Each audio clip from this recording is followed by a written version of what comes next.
Part 2. Ethan had gone looking for his father. He met the blue blob carrying Searcher's bandana. Ethan named the blob Splat. Could Splat lead him to Searcher? Instead, Splat led Ethan towards a large hive.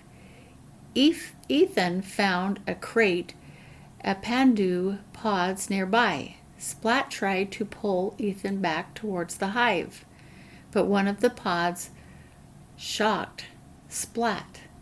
Ethan saw that pandu pods could hurt the creatures of this world. He bandaged Splat's wound. Suddenly, reapers spilled out of the hive.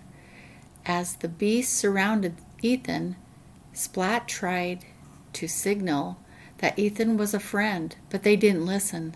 Just in time, Searcher and Jaeger arrived and drove the reapers back. When more reapers attacked, Meridian zoomed into view. She had come looking for Ethan. "Get on!" she shouted, gunning her engine. Finally, safe inside the Venture, the family and crew followed the Pandu, roots deeper into the strange world until they reached a sizzling acid lake. Could the Venture get past this burning sea? Meridian steered the ship over, around, and straight through the raging waves of acid, and made it safely to the other side. When they entered a cave, Searcher saw a tangle of healthy pandu roots wrapped around a throbbing mound. A swarm of reapers and flying creatures were attacking the roots. Were these monsters killing pandu? Searcher kicked into action, firing a stream of pandu dust at the monsters until they began to drop one by one. Thinking of Splat, Ethan didn't want to hurt the creatures. Searcher reminded him that farmers must protect their crops from pests. But Ethan refused. "I'm not a farmer, Dad," he said. "I'm not you." Then he stormed away. Searcher remembered the day he had told his own father, "I'm not you." Was he pushing Ethan the way Jaeger had pushed him? He chased after Ethan. Searcher caught up to Ethan and apologized. Then clouds parted, revealing a sparkling ocean on the other side of the mountains. When they looked down, a giant eye stared back at them. "This place is alive," Ethan said. He realized that Avalonia rested on the back of an enormous living animal. They had traveled through its body. The forest was its lungs. The burning sea was its stomach, and Pandu was wrapped around its heart. Pandu was killing this animal. Ethan and Searcher raced to the Venture to share their discovery. Searcher explained that they needed to fight Pandu, not the beast.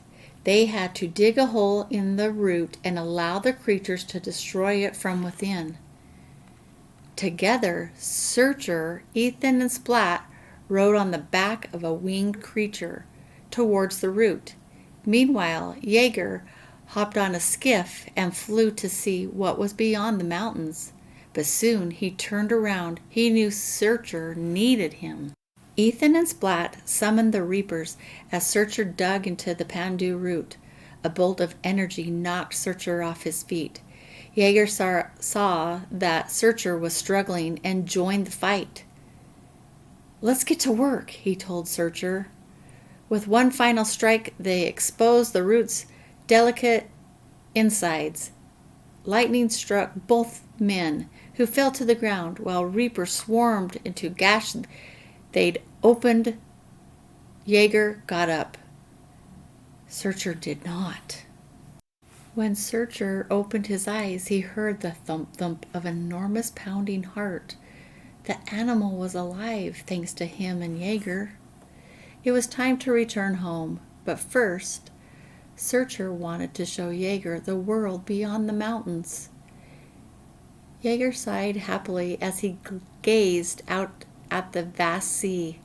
The large eyes stared up at the family, and they stared back. The clods had saved the animal and Avalonia. Now they could all return home together. A year later, Avalonia had become a very different city.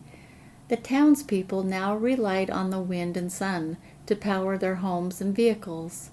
With Jaeger by his side, Searcher had begun farming fruits and vegetables, and Ethan was following his own path, not his father's and not his grandfather's.